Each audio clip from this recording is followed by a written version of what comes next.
Radio Educación presenta la 13ª Bienal Internacional de Radio. Desde sus inicios, en 1996, la Bienal se ha destacado por ser un foro que reconoce y estimula las producciones sonoras de calidad. Participa en esta edición que tendrá conferencias, actividades artísticas, el coloquio Miguel Ángel Granados Chapa, así como la premiación del Concurso Internacional de Producciones Radiofónicas.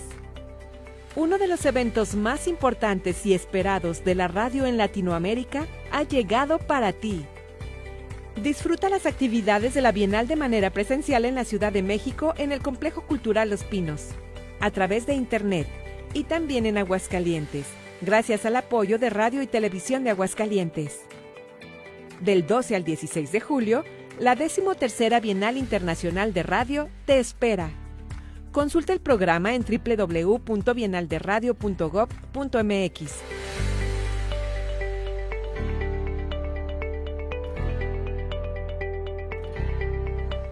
Hola, ¿cómo están? Muy buenas tardes, buen viernes, es viernes y el cuerpo lo sabe, dice Alfredito Ortiz. ¿Qué tal, Alfredo? ¿Cómo estás? Muy buenas tardes. Hola, mi querida Carito, mi querido Padre Jesús Alejo. Tenemos invitado de lujo, estamos muy orgullosos. Invitadas, mi querido Gabriel Sosa Platas, que tiene mucho de qué hablar de esta Bienal, y muy contentos en viernes. Y bueno, pues de una vez, salud te dirían por allá los italianos, un programón que vamos a tener este día. Jesús Alejo. ¿Cómo estás, Carito? ¿Cómo estás, Alfredo? Un saludo a Gabriel Sosa Plata, director general de Radio Educación, para más señas, uno de mis jefes, a quien en esta ocasión saludo con gusto, como un compañero y como un amigo, para hablar acerca de esta Bienal Internacional de Radio, que se ha consolidado ya como un encuentro fundamental para la reflexión de lo que hacemos nosotros. Además, casualmente estamos tres hacedores de radio, en este caso del Instituto Mexicano de la Radio como Carito, Alfredo Ortiz de Radio Mexiquense, también Radio y Televisión Mexiquense, y ya saben, su servidor en Radio Educación ya igual desde hace bastante tiempo. Y para hablar acerca de esta Bienal, pues como bien decían, un invitado de lujo, no solo por su labor como investigador que ha desarrollado, por su labor al frente de Radio Educación, sino además porque no deja de ser admirable, y con esto comenzaría, Gabriel, que en el contexto en el que estamos, con las circunstancias sociales, sanitarias, económicas, incluso hoy pondría por delante económicas, se logra desarrollar un espacio como este, una Bienal que no es esperada solo en México, en nuestro país, sino en muchas partes del mundo, Gabriel. Así es, Jesús, ¿cómo estás? Buenas tardes, Alfredo, qué gusto saludarte, y por supuesto a nuestra querida Carolina y a quienes están atentos a esta transmisión en línea, a ver si se van sumando más, no nos dejen aquí solos, no nada más los que nos estamos aquí conectando. Sí, Jesús, fíjate que esta Bienal, y ustedes saben muy bien, queridas y queridos compañeros, colegas, ha sido una iniciativa de Radio Educación desde hace ya 25 años, o sea, la Bienal está cumpliendo 25 años, y nace con este objetivo de hablar sobre radio, de que reflexionemos y debatamos sobre la radio, y paralelamente, pues podamos reconocer a las producciones que se destacan por su creatividad, innovación, por su aporte, y pues bueno, una bienal, así nada más con el concurso, pues no es así lo mejor. Por eso es de que se fue complementando con el paso de los años, con más actividades artísticas, concursos, talleres, con estas mesas de análisis. Y lo que quisimos hacer ahora en esta bienal, a pesar, efectivamente, bien lo dices, Jesús, a pesar de la pandemia, de las restricciones presupuestales, es en principio hacerla, ¿no?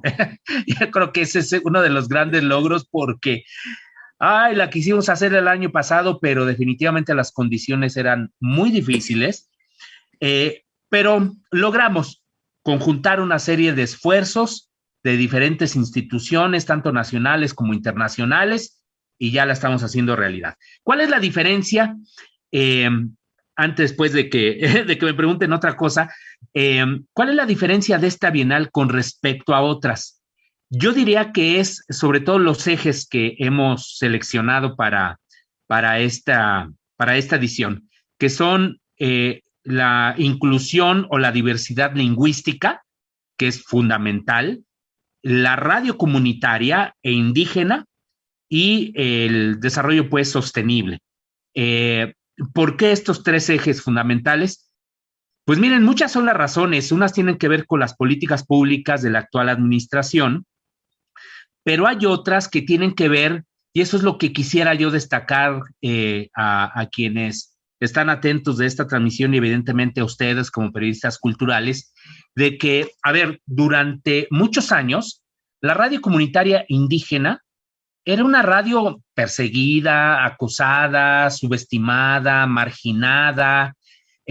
¿Por qué? Porque tenemos una industria muy poderosa de radiodifusión comercial, que hace alianzas evidentemente con la televisión y que defienden intereses económicos sobre todo. El lanzamiento o aparición de un nuevo proyecto radiofónico siempre era para la industria un tema de molestia, de afectación de sus intereses, y porque consideraban los empresarios, y lo siguen considerando, que el espectro es el espectro radioeléctrico por donde viajan, pues, estos servicios, donde es posible la magia de la radio y la televisión. Pensaban que era de ellos las frecuencias y que el espectro era de ellos.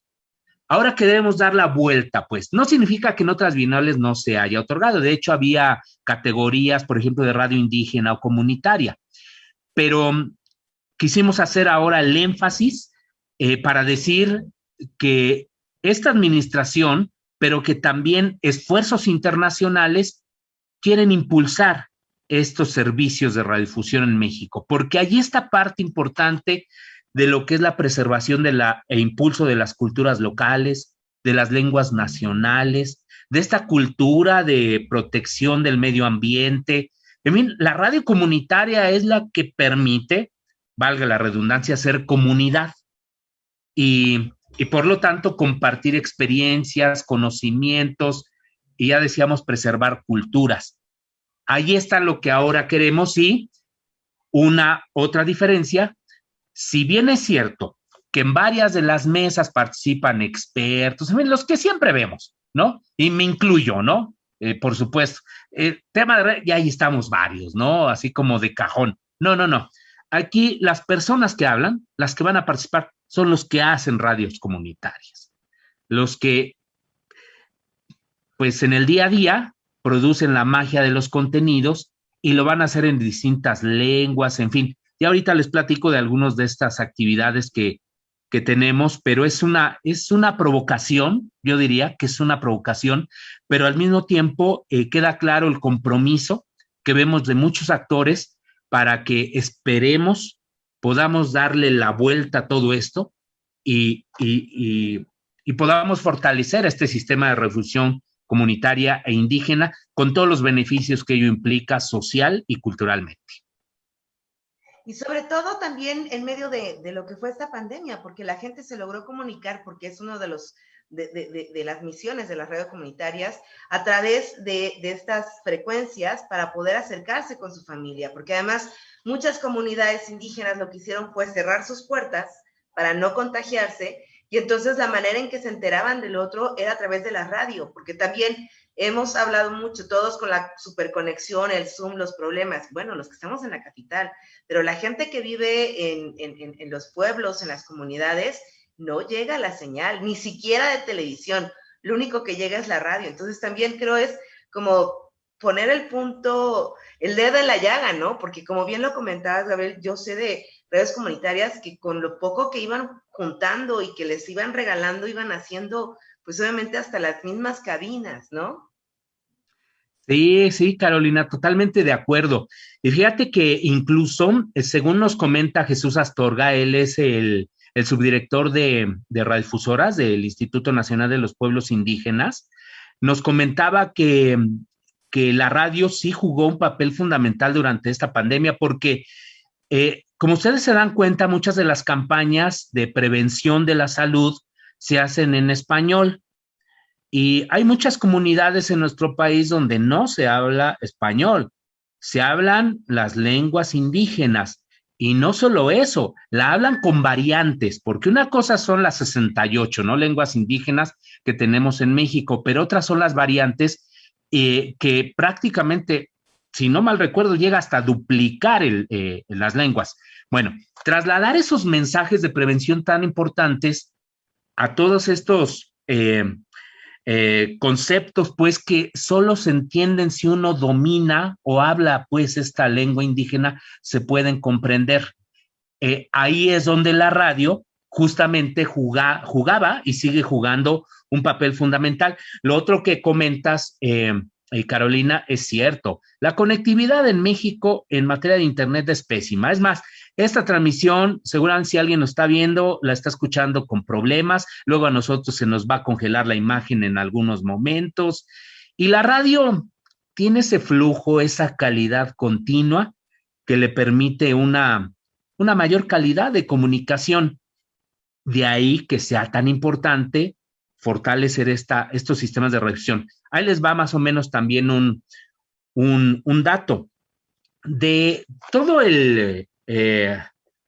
podremos decir, la estructura radiofónica en México. Las radios comunitarias indígenas no llegan ni siquiera al 5% de las frecuencias. Y lo que sigue dominando es la radiodifusión comercial. O sea, más del 70% de las frecuencias son ocupadas con fines comerciales.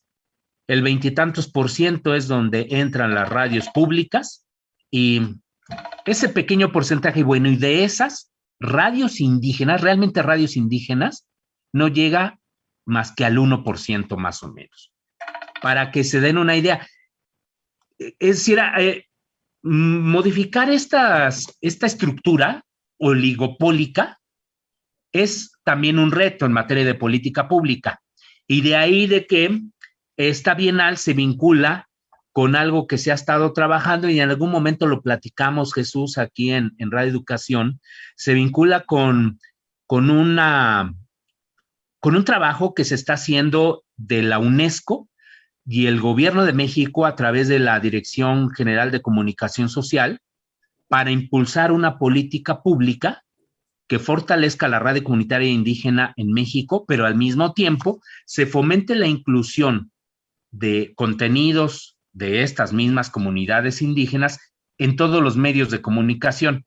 El diseño de esta política lleva tiempo, pero ya hay avances, pues, importantes en la construcción de un proyecto. Prácticamente llevamos varias de las instituciones que estamos involucradas y personas más de un año trabajando en esa política, y pensábamos presentarla, y digo pensar porque son muchas instituciones y tiene que ponerse de acuerdo muchas personas, ¿no? Pero no se pudo lograr porque no se tuvo el borrador a tiempo, pero se pensaba hacer en esta bienal, pero seguramente se hará a más tardar o a finales de julio o en agosto, cuando se presente la propuesta o proyecto de política pública para fortalecer este sistema de radiodifusión.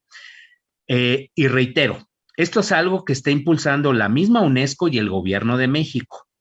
Ahora está en manos, pues, de los legisladores. Una vez que se tenga esto, en manos de los legisladores y en manos del Instituto Federal de Telecomunicaciones, que es el que ejecuta todo esto, y obviamente del gobierno mexicano en varios rubros, de que todo esto se concrete, se haga realidad. Por lo tanto, por lo mientras, más bien quise decir, vemos una enorme disposición para que todo esto se pueda hacer realidad.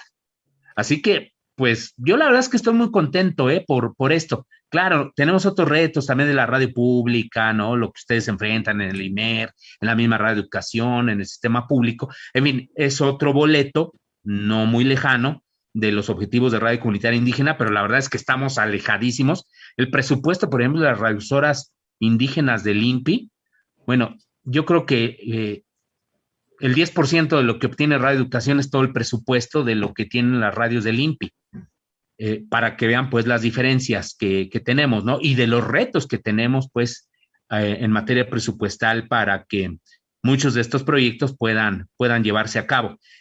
Agrego otro elemento adicional. Internet es importante. Ahora hablamos de multiplataforma y demás, pero ustedes saben que en el caso de las lenguas nacionales, de las lenguas indígenas y de lo que es la preservación de los valores, de la visión del mundo y de las cosas, la tradición oral y todo lo que ello implica, pues, para que se comunique a través de la radio, tiene un impacto brutal, ¿no? Y en muy pocas ocasiones, pues tú lograrías quizás el mismo impacto de esa misma manera, pues a través de grupos de WhatsApp o a través de una transmisión en Internet.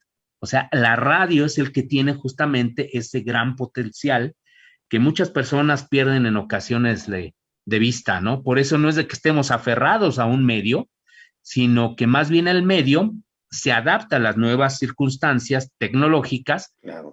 pero no deja de tener un potencial enorme todo lo que es el manejo del sonido, de la voz, de la palabra, ¿no? De los efectos, etcétera, etcétera. Claro, y mi querido Gabriel, es muy importante esta labor. Digo, tuve la oportunidad de viajar hace algunos años a Santa María Tlahuitoltepec y recuerdo que estaba la radio comunitaria que nada más llega a ese pueblo, es la zona Mije, en la parte norte, ¿no?, de la sierra oaxaqueña. Y a mí me sorprendía porque con poquito hacían mucho y cumplen los objetivos, ¿no? Básicamente. Claro, ahora con el internet, como sabemos, podemos acercarnos, escuchar a veces con las fallas que tú nos estabas comentando. Pero aquí la pregunta junto con esto, de esta labor que hacen en la radio, la pregunta que seguramente el público se hace es, ¿qué tanto la gente está escuchando radio por las plataformas que ahora existen? Ya no te digo los nombres porque todos lo conocen. La gente escucha radio, lo que hacemos nosotros, ¿se escucha? Esa sería la pregunta. Sí, sí lo escuchan y cada vez más, sobre todo en las grandes ciudades. Con base en lo que ha investigado el Instituto Federal de Telecomunicaciones y lo que se ha trabajado en INEGI, ya ven que ellos hacen una encuesta anual de consumo, pues, de tecnologías de la información, y lo que reflejan esas estadísticas es de que sí ha aumentado y aumentó, de hecho, el consumo de la radio durante esta pandemia. Lo hizo de manera muy importante. Producto, sí, de la necesidad de estar informados, de saber qué es lo que estaba ocurriendo con este virus, pues, que tanto nos ha alterado la vida cotidiana.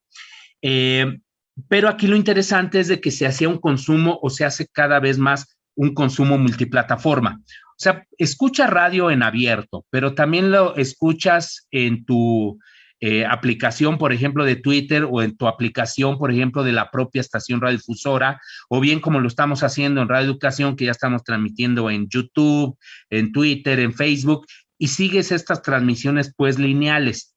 Entonces, ahora el reto también está en obtener una mayor información de cómo se están diferenciando estos consumos. Más o menos ya hay algo, pero se estima que, si no mal recuerdo, de todos los que escuchan radio, ya alrededor de un 10-15% ya lo está haciendo por medios digitales. Esto habla, pues, de un incremento cada vez más importante para el uso de otras alternativas para escuchar radio. A esto se aúna el fenómeno de la producción de podcast. Los podcasts también han venido a revolucionar una manera de hacer radio y una manera de escuchar radio, porque, pues, antes lo escuchábamos de manera, pues, lineal, a lo que determinaba la estación y los propios programadores, y ahora no, ahora hace uno una selección de lo que uno quiere escuchar en el momento en el que se quiera escuchar, pero no deja de ser contenidos que tienen una concepción radiofónica, aunque se les llamen ahora de diferentes maneras, ¿no? Son podcasts, pues, finalmente son archivos sonoros que están disponibles, pero el concepto es finalmente de radio, y no cualquiera, por cierto, y también es importante recalcar, ustedes que son personas de radio, no por el hecho de que suban un podcast es que sepan hacer radio, ¿no? Pues, evidentemente no, la radio requiere de muchos otros elementos, ¿no? De producción. Sí. Claro, y eso se está confundiendo mucho, porque, perdón, Chucho, te tocaba a ti, pero en verdad quiero poner eso.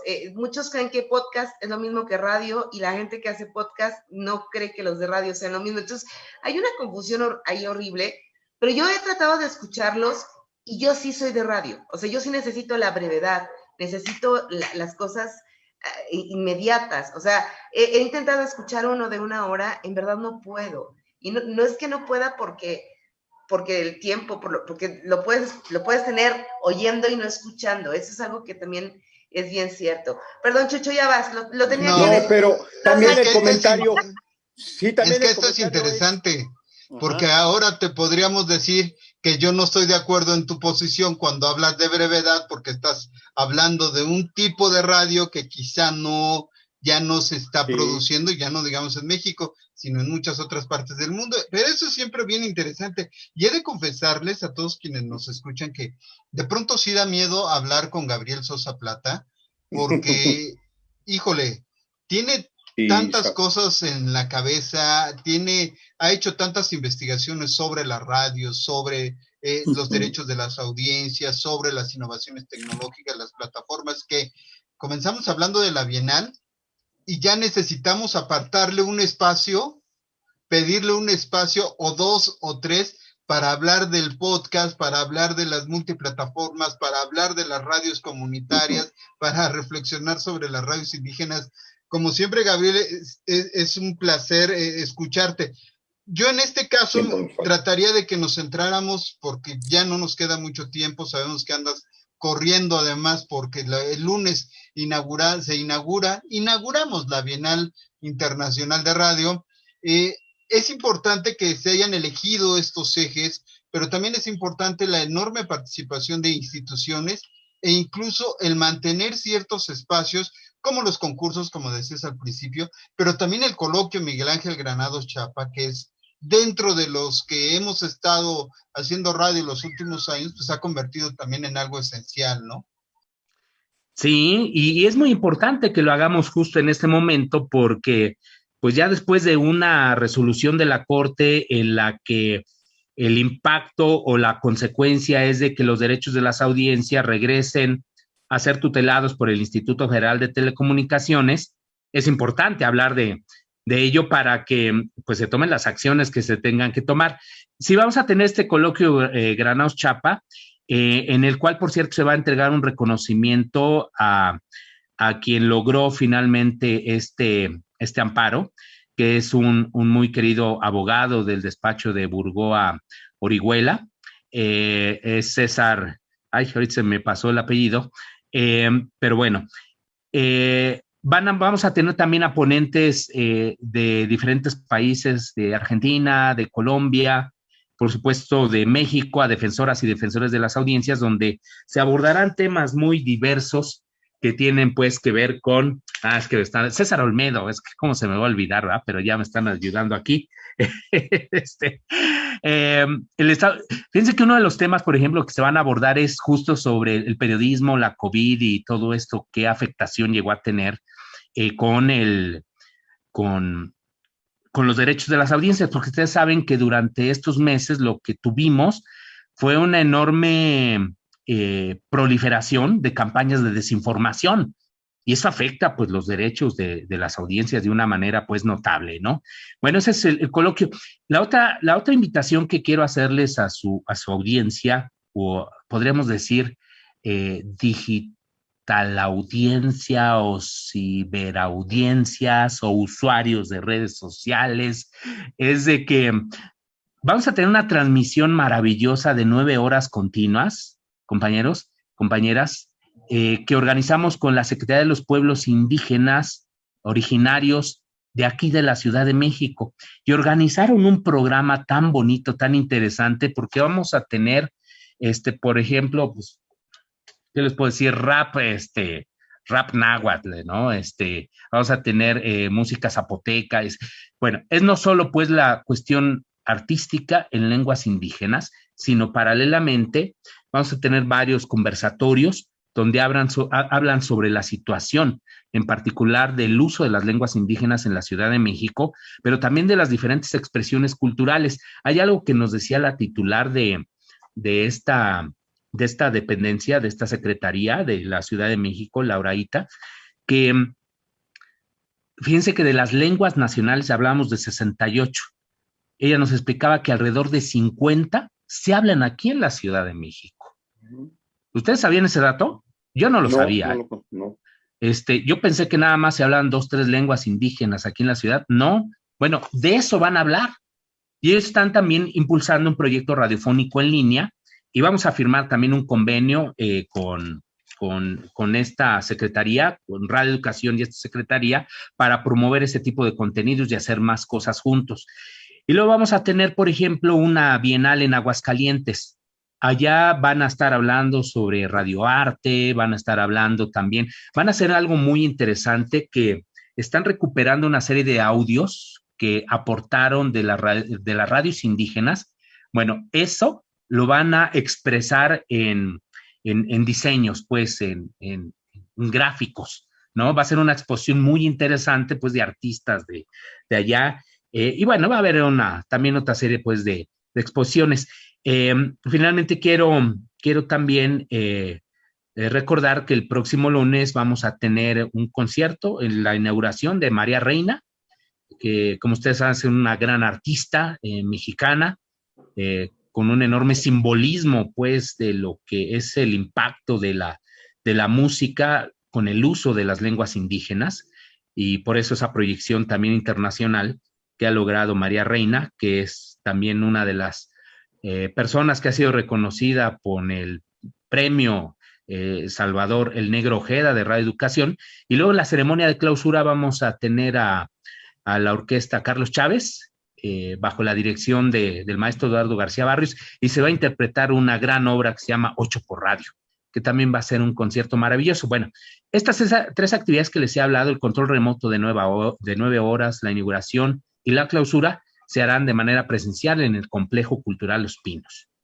O sea que, pues ahí también está la invitación, y todo se va a transmitir también en las redes sociales. Todos los demás conversatorios que hemos estado hablando van a transmitirse a través de las redes sociodigitales. Pero redes sociales de Radio Educación, o sea, ahí lo va a poder la gente ver, escuchar, ¿verdad? Exactamente, también en la página de la Bienal, y también nos están apoyando otras instituciones hermanas como Canal 22, que va a hacer esto que le llaman el cross-posting, que es insertar pues esos contenidos en sus propias redes sociales, lo cual agradecemos muchísimo, porque le va a dar un enorme potencial para que esto suene fuerte, ¿no? Y hablemos también de estos temas con toda esta seguridad, esta argumentación y el impacto que ello va a tener cultural y socialmente. Sí, claro. Pues, adelante, perdón, adelante, Alfredo, pero ya. No, nada más, algo que habían dicho, ya nos tenemos que ir, es de que hablábamos de los podcasts y que todo el mundo piensa que se puede hacer radio por estas plataformas. Y si yo tenía un amigo que decía, no, porque tú te metas a un garage te vas a convertir en Volkswagen. Pues no todos los que hacen eso son gente de radio, solamente los que saben. Así que no, pues es lo mismo del periodismo, ¿no? No cualquier periodista que toma, o cualquier persona que toma algún buen video de algún lugar se convierte en un buen periodista, ¿no? Pero a veces hay casualidades que permiten que estas personas pudieran obtener algún premio, como le pasó. ¿Se acuerdan del caso? ¿Cómo se llama, Jesús? Tú que tienes muy buena memoria de esta persona que asesinó finalmente un policía en Estados Unidos, y que una mujer grabó ese hecho que finalmente implicó una movilización a nivel mundial, en contra de estas prácticas racistas. El caso de George ¿no? Floyd, supongo, ¿no? Exactamente, exactamente. Bueno, quien tomó eso recibió apenas un premio internacional de periodismo. Bueno, sin ser periodista. Pues ya solo nos queda agradecerle a Gabriel Sosa Plata que nos haya acompañado esta tarde. Recordar que toda la programación se puede consultar en la página bienalderadio.gov.mx y que en la de Radio Educación también. La de Radio Educación, y recordar que, por supuesto, de lunes a viernes habrá infinidad de actividades.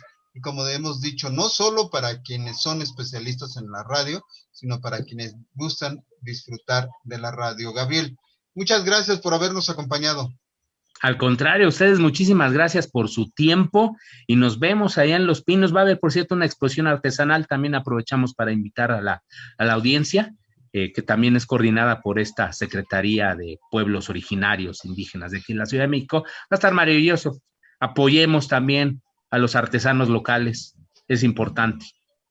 Claro que sí, muchísimas gracias, Gabriel, un abrazo, ahí estaremos al pendiente, nos tenemos que ir porque el tiempo aquí sí se nos acaba. Un abrazo, regresamos todos con más, muchas gracias, Gabriel. No se vayan porque regresamos con la segunda parte de Manos Libres. Radio Educación presenta la 13ª Bienal Internacional de Radio. Desde sus inicios, en 1996, la Bienal se ha destacado por ser un foro que reconoce y estimula las producciones sonoras de calidad. Participa en esta edición que tendrá conferencias, actividades artísticas, el coloquio Miguel Ángel Granados Chapa, así como la premiación del Concurso Internacional de Producciones Radiofónicas.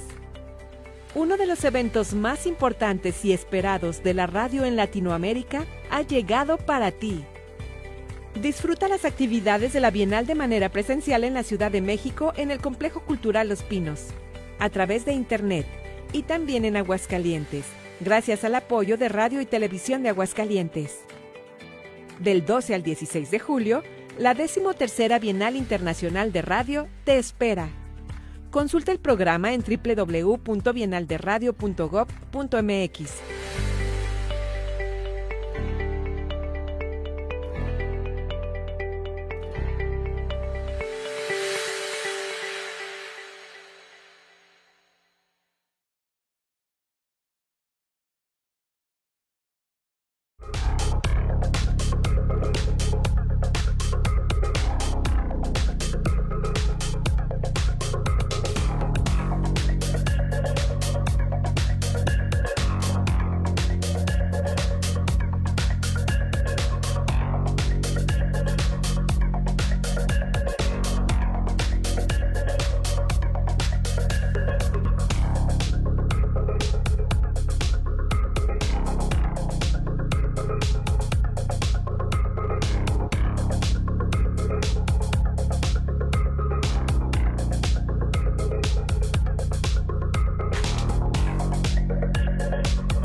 Hola, ¿qué tal? Bueno, regresamos ahora a esta etapa donde más bien es como comentar cómo nos fue como periodistas, qué hemos visto en estos momentos de normal, irregular o no normal o como sea. La verdad es que la parte científica está bien fuerte, ¿verdad, Karen? O sea, con esta situación del Sistema Nacional de Investigadores, cómo va y viene, los avances que se han tenido con la pandemia, con el coronavirus, y también hay otras cosas, sobre todo yendo al espacio. Qué impresión cómo se ha manejado la información a Marte, a Júpiter, a Saturno y a todos los lugares.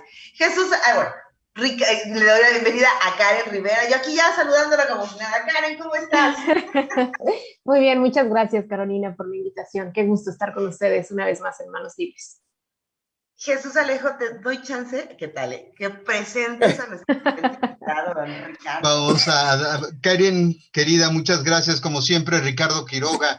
Muchas gracias por acompañarnos, el reportero del Economista, periodista también, y Para hablar en esta parte, como bien dice Carolina, hay bastantes temas. Se dio un tema muy interesante en el caso del Sistema Nacional de Investigadores, pero también hay que recordar que el sábado domingo de la semana anterior abrió sus puertas la cuarta sección del Bosque de Chapultepec, con toda la polémica que lo ha generado. Entonces, son temas que queremos poner sobre la mesa. Hay muchos asuntos, se están presentando ferias del libro, cuando estamos en el incremento de casos, no solo en Ciudad de México, sino en muchas partes del país y del mundo además. Entonces, hoy tenemos muchos temas para hablar en torno a esta problemática cultural. Quizás, si les parece, vamos a comenzar con lo que se dio el sábado, que fue inauguración o apertura de ciertos espacios de la cuarta sección del Bosque de la Chapultepec, además que le pusieron un nombre, le trabajaron mucho, pusieron 20 para la cuarta. Sin duda es un primer acercamiento, pero sigue habiendo mucha polémica entre los intelectuales sobre este espacio. Y se está abriendo. Ricardo, ¿qué piensas al respecto? ¿Cómo estás viendo esta apertura de los espacios y en este caso del Bosque de Chapultepec con toda la polémica que se ha generado? Muy buenas tardes, queridos compañeros, qué gustos, compañeras, qué gusto saludarles. Gracias por considerarme para formar parte de esta emisión. Es mi primera vez, así que ténganme paciencia, pero muchas gracias. ¿De qué te ríes, querido Alfredo? Lo digo en el sentido más franco. Bueno, pues sí, efectivamente, el fin de semana pasado se abrió la cuarta sección del bosque, del complejo cultural Bosque de Chapultepec, este proyecto prioritario que pues básicamente está abrevando de una gran parte del presupuesto del año. Yo creo que todos lo reportamos a finales, en el último trimestre del año pasado. Es una prioridad para el gobierno actual. Se le está inyectando mucho dinero. En este momento hay una cantidad considerable de obras, no nada más en la cuarta, sino en la primera. Hay noticias por todos lados, ¿no? Me parece que obviamente la idea de abrir esta cuarta sección es ofrecer un acercamiento de la gente, ¿no? Como sucedió por primera vez después de la toma de posesión del presidente, con la apertura del Centro Cultural Los Pinos, así como estaba, digamos, como se entregó, lo abrieron al próximo día y trataron pues de ofrecer un programa de actividades culturales y bueno, pues sobre la marcha ir incorporando la agenda cultural en este complejo que todavía tiene, por supuesto, muchas oportunidades. Me refiero a la infraestructura, me refiero a lo que simboliza, por supuesto también en cuanto a la construcción de propuestas artísticas, de edificios, se mencionan un montón de cosas, ¿no? Esta misma semana, en la cuarta sección, se anunció por fin el fallo para el laudo para la construcción de la Cineteca Nacional, y bueno, pues van a ser 135 millones de pesos, si no me equivoco, con un plazo máximo al 31 de diciembre de este año para poder entregarse. Fueron 16 las empresas participantes y este fallo para esta empresa de 135 millones de pesos es una de las de menor presupuesto. Se habían propuesto incluso ideas de construcción que valían más de los 300 millones de pesos. Entonces, bueno, pues esto obedece un poco también a la idea de austeridad. Hay que ver también cuál es este plan. Debemos esperar cuál es la planeación. Recordemos que la Cineteca Nacional en el Bosque de Chapultepec, en esta cuarta sección que antes ocupaba la Secretaría de la Defensa Nacional, ocupará una infraestructura, digamos, que ya estaba, ¿no? Que era la fábrica de armas, el almacén, me parece, y de pólvora, y bueno, pues ahí se va a adaptar pues la nueva oferta cinematográfica de la ciudad, digamos, en el poniente, pues según argumenta la Secretaría de Cultura, para disfrute de la población en aquella región que pues básicamente estaba un poco distanciada de la oferta cultural. Pero evidentemente en la cuarta sección falta mucho por hacer, falta el acceso, ¿no? Falta que se hagan puentes que precisamente conecten a la tercera sección, falta mucha infraestructura. Me parece que este es un primer acercamiento y que por supuesto ha generado un montón de polémicas, pues por todo el presupuesto que se está llevando, en contraste, por supuesto, de la precarización del gremio cultural, del gremio artístico en el país, por supuesto, de otro tipo de prioridades, ¿no? También la de la salud, digo, en este momento, pues ahí vamos, ¿no? Como dices, mi buen Jesús, estamos teniendo un repunte, debemos seguir cuidándonos, pero bueno, pues en algún punto a principios de este año y a finales del año pasado, se discutía mucho por qué no se tomó la decisión, pues, de postergar a lo mejor este proyecto prioritario, o de reducir quizás las prioridades sobre el mismo, pues para poder prestar más atención en otro tipo de urgencias.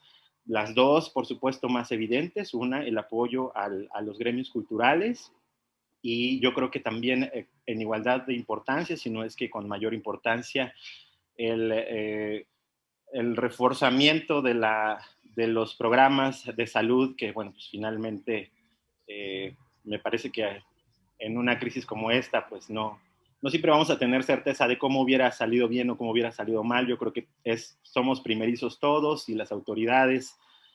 Y bueno, pues yo creo que esta apertura se da en este contexto de polémica.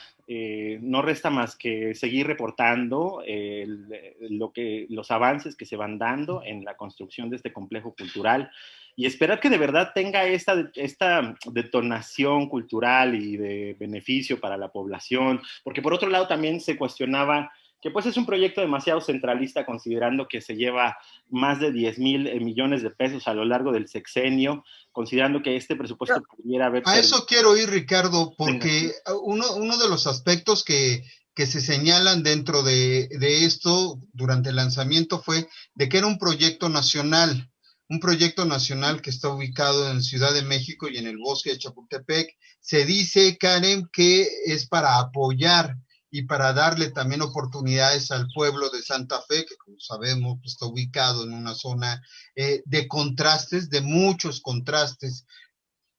Hay incluso estas contradicciones, ¿no, Karen? Que de pronto uno no sabe exactamente, es nacional, es para el pueblo de Santa Fe, necesitamos una cineteca en esa zona cuando hay muchos espacios cinematográficos, no sé cómo lo veas.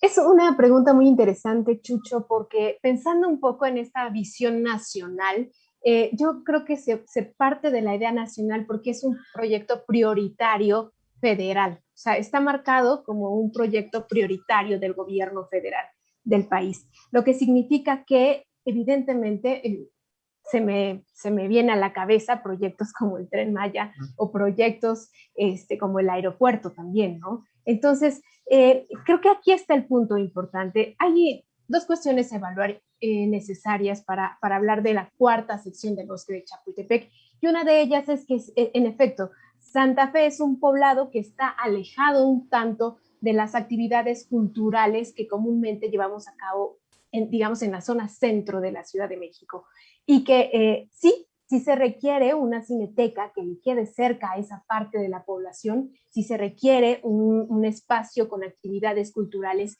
que tengan este tipo de oportunidades para la población que vive en este espacio, pero también se requieren apoyos en otras partes de la ciudad. Es decir, no puedes tú destinar todo tu ingreso, digamos, para un solo proyecto, ¿no? Y aquí está la pregunta interesante.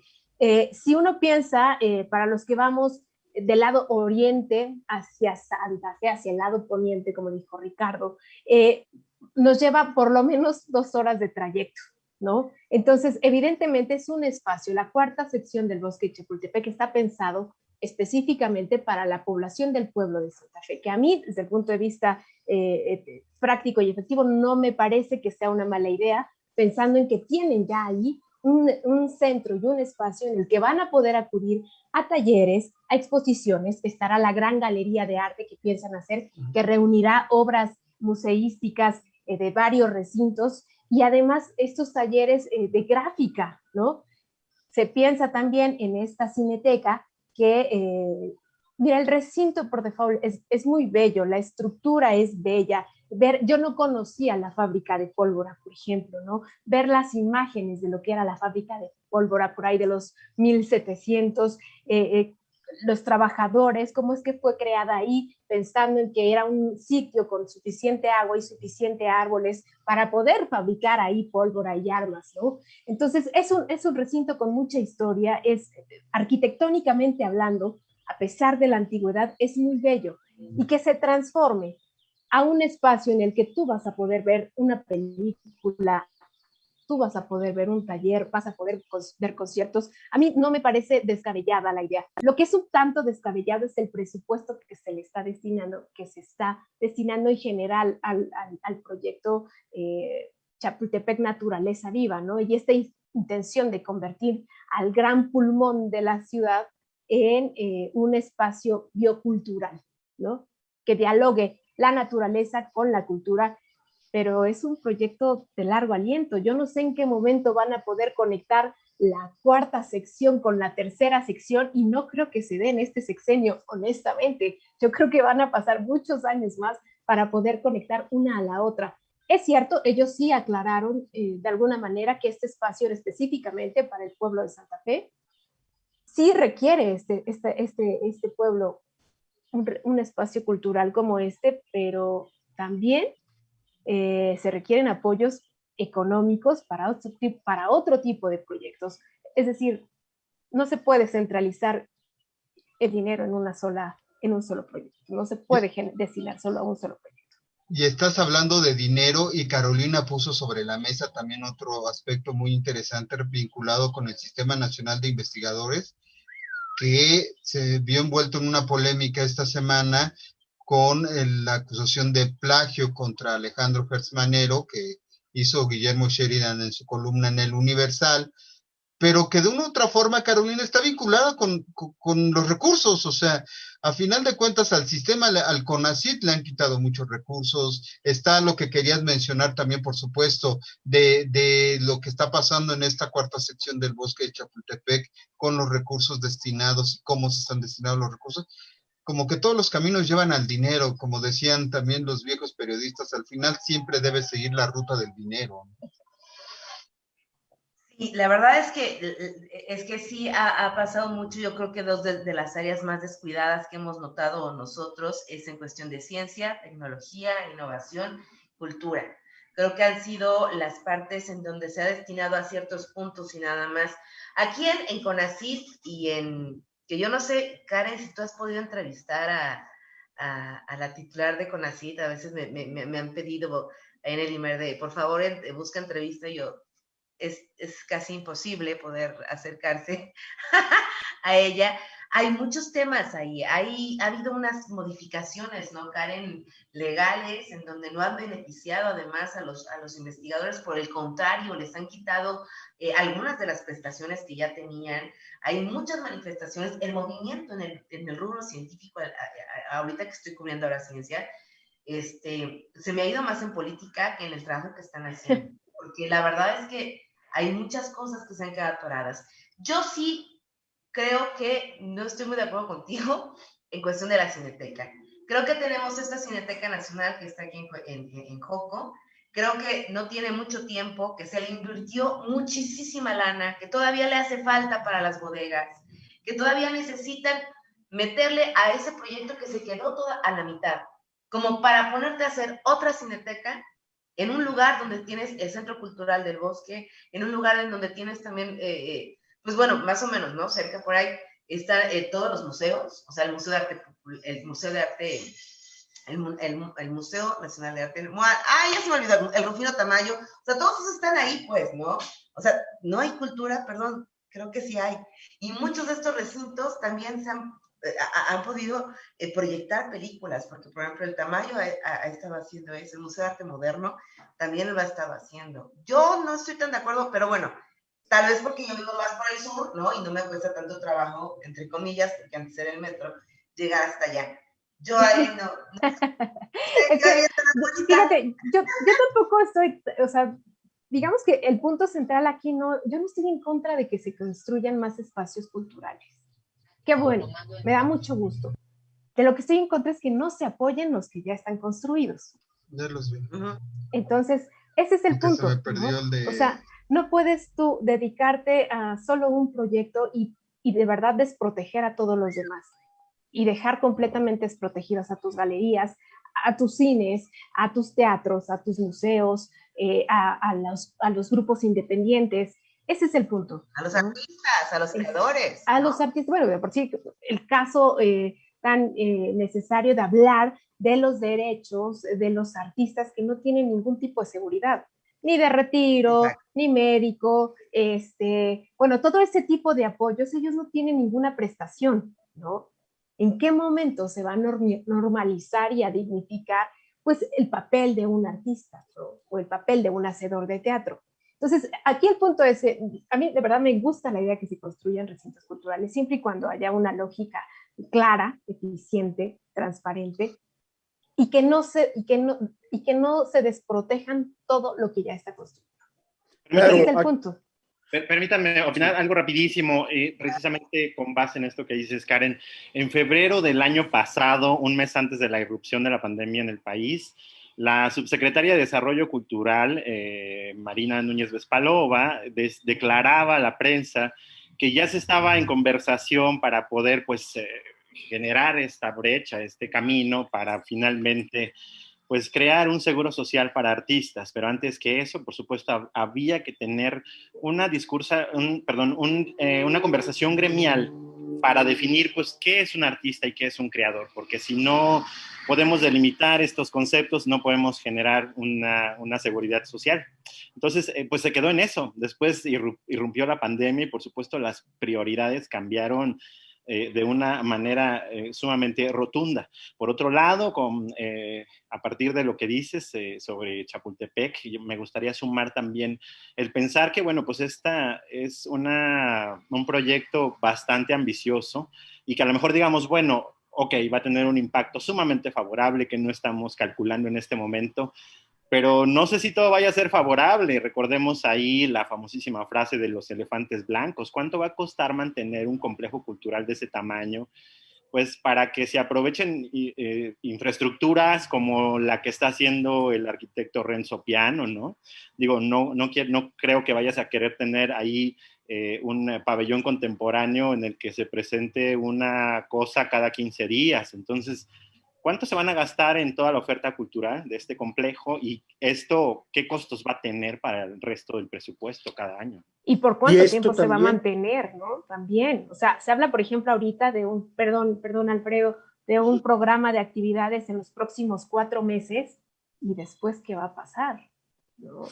O sea... A eso es a lo que iba. O sea, el tema es que esto no es nuevo. Acuérdense lo que se quiso hacer con la megabiblioteca. Realmente funciona en la parte norte, donde no había nada, solamente las actividades del Politécnico, de Instituto Sinfónica, y ya les digo el caso del Estado de México, que a mí me ha tocado vivir, este gran elefante blanco, que es el Centro Cultural Texcoco Bicentenario. Díganme si se utiliza. No es nuevo, es obra de relumbrón, es obra que nada más queda para el momento. ¡Oh, qué bello!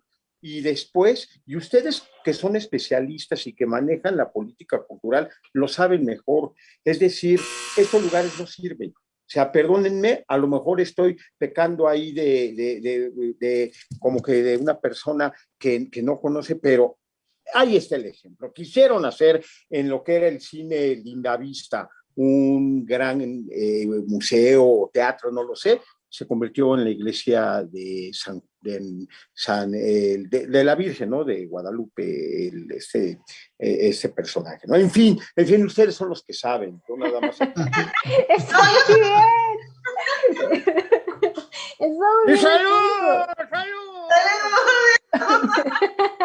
Pero es que es muy cierto eso, a final de cuentas muchos espacios, como bien decían, se convierten en elefantes blancos.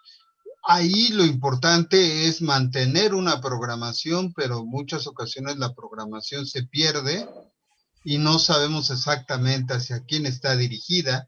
Esperemos que esto que suceda, que vaya a suceder en esta cuarta sección del bosque de Chapultepec atienda las necesidades, que son muchas de estas poblaciones, y que pues, también nos ayuden. Ya casi estamos terminando, pero no nos podemos ir sin, y mientras les damos chance de pensar, recuerden que tenemos que hacer una recomendación para cerrar esta tarde de manos libres. Piensen, teatro, cine, un libro, lo que ustedes quieran. Mientras, si me permiten, voy a leer algunos comentarios de quienes nos han acompañado esta tarde. Nos escribe Carmen Peña Vargas: saludos, querido Alfredo, y te dice: yo sí escucho radio. Gabriela Escalante: sí escuchamos radio en la sala, cocina y en el auto. La radio te acompaña, divierte e informa. Rafael Carranza: saludos, Alfredo, se te estima y se te extraña siempre. Saludos a todos los participantes. Oye, sin duda vas a tener que pasarnos también ese compañero para ver si podemos también ponerle una lana ahí para que nos mande saludos, ¿no? No estaría nada mal. Sandra Aquiles, que dice salud, y eso que no sabe lo que tiene Carito en ese vasito. En la taza. Rafa Carranza, como decíamos. Griselda Jiménez, que también nos manda saludos. Todos nos piden que le subamos a la radio. Son temas que van a quedar ahí. Vamos a seguir discutiendo seguramente en los próximos meses sobre estas coyunturas. Ricardo Quiroga, Karen Rivera, muchas gracias por sus comentarios, pero ya les dimos 3 minutos para pensar en sus recomendaciones, y para que vean que somos cuates, en mi caso yo soy el buena onda, empiezo con Alfredo. ¿Qué nos vas a recomendar, Alfredo? Sí, déjenme decirles que está saliendo del horno, libro que de veras cuando lo revisé dije, ¡ay, qué maravilla! A ver, le voy a poner aquí para que lo puedan ver. Se llama Ideología y es de Terry Eagleton, y nos habla por qué exactamente el mundo está viviendo la situación en la que pasamos aparte de la pandemia. ¿Qué sería la ideología y por qué, o qué es la ideología, mejor dicho, y por qué, sobre todo, hay tanto problema con países africanos y con países del Medio Oriente, Estados Unidos? Léanlo, es editado por Paidós y Terry Eagleton, Ideología, que les recomiendo ampliamente. Carito. Voy yo, porque además ya le están tocando a Alfredito, ya escucharon ahí el timbre. Me acaba de llegar un libro que mandó mi querida amiga Paola Tinoco, entonces me dicen, oye, te tenemos un libro y están aquí esperando, que me aguanten tantito porque primero es lo primero, ¿no? Bueno, yo los voy a invitar a teatro. Todos los jueves se está presentando hasta el 29 de julio Relatos para el Fin del Mundo. La verdad es que yo creo que una de las artes que ha plasmado toda esta situación que hemos vivido en medio de la pandemia ha sido el teatro. Creo que ha sido como esta parte inminente en donde te reflejas, ¿no? Porque además mucho teatro es teatro en línea, en donde tú te estás dando cuenta del problema del Zoom. Se trabó ya Ricardo, el micrófono no sirve, el timbre está sonando, el perro, el de los camotes helados, helados, ojalá. El Londres está pasando. Creo que ahí está esta posibilidad, Relatos para el Fin del Mundo, de la compañía Teatro Entre las Piedras, que bueno, pues es un recorrido virtual guiado por 4 actores, y es a las 8 de la noche por la plataforma virtual Teatro La Capilla. No se lo pierdan. La verdad es que es bien interesante ver teatro a través de las redes sociales. Yo lo he disfrutado. Te dejo. Karen.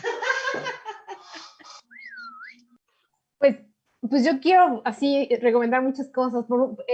Empiezo con cine, Cosas Imposibles de Ernesto Contreras. Es una película que muestra la historia de 2 sufrimientos. Por un lado, un joven no aceptado, por otro lado, una anciana que sufre de esquizofrenia. Y entonces el ver este tipo de sufrimientos desde 2 generaciones diferentes y cómo se juntan, es una película un tanto nostálgica que sin duda tenemos que ver. Cine mexicano, participa esta gran actriz Nora Velázquez, y bueno, pues de verdad se la recomiendo muchísimo, es muy nostálgica, nos habla de la esquizofrenia, nos habla también de la soledad, nos habla del ser rechazado como joven, como anciano. Es bellísima. Cosas Imposibles de Ernesto Contreras. El libro Esbirros de Antonio Ortuño, y esta idea y este término de decir siempre estamos sometidos a algo o a alguien, a nuestros padres, a nuestros jefes, a nuestros hermanos, ¿qué tanto somos los esbirros? Hay una parte del libro en la que habla que el perro es el único quizá que sabe cuál es su papel en esta vida, ¿no? Y la obra de teatro también, Detrás de mí la noche, que, en la que actúa, se me fue el nombre, Verónica Langer, no, esta actriz, en unos momentos se los digo, bueno, pues es una obra de teatro unipersonal, una propuesta escénica que habla de la migración. Ella nos comparte la historia de su familia, de cómo migró a lo largo de varios exilios, desde el español hasta el argentino, y bueno, pues es una obra de teatro un poco contemporánea, solo es una actriz en escena, hace uso de los objetos y de algunos formatos multimedia. Se va a presentar los lunes, los martes en el Foro La Gruta del Centro Cultural Helénico. Lo bueno es que a Karen no la teníamos preparada para esto, ¿eh? Ricardo. Muchas gracias. Yo brindo con ustedes con un refresco porque hoy me tocó mi primera vacuna. Qué bien, felicidades. Les tengo una envidia corrosiva y además, bueno, les agradezco más bien a la vida que todavía me permita no estar en estado, ya saben, de interdicción por los efectos de la vacuna. Me tocó la vacuna de AstraZeneca, entonces ya les contaré cómo me va. Pero bueno, pues no estaba preparado para hacer algunas recomendaciones, pero bueno, a propósito de que esta semana se estrenó el Festival de Cine de Cannes, uno de los aparadores para el séptimo arte mundial, digamos, pues más grandes, no nada más por reunir, por supuesto, a una riqueza envidiable de la cinematografía mundial, sino también por ser uno de los mercados más importantes. A mí me gustaría pues hacer una invitación a que vayan a la Cineteca Nacional, por supuesto, si ustedes lo consideran seguro, ¿no? No estamos obligados a ir a ningún lado en un momento en el que, por supuesto, todos asumimos una responsabilidad individual, pero en la Cineteca están retomando pues muchas películas bastante interesantes. Hay toda una selección sui generis, está desde Otto e Mezzo de Federico Fellini, ¿no?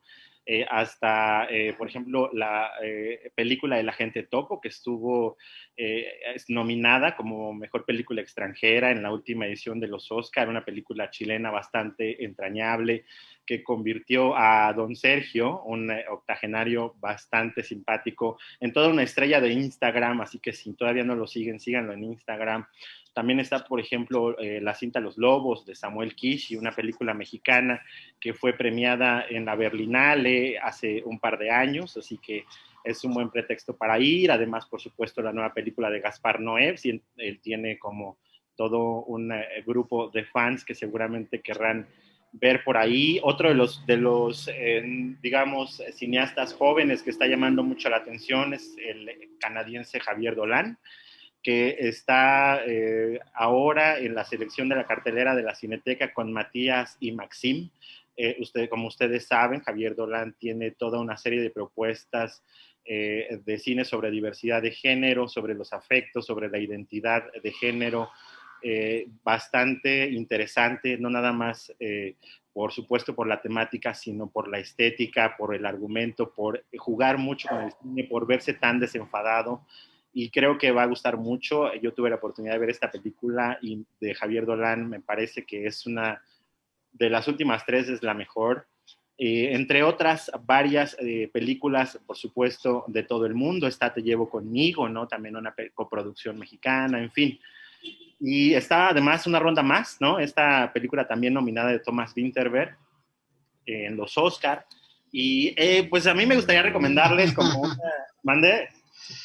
Muy bien.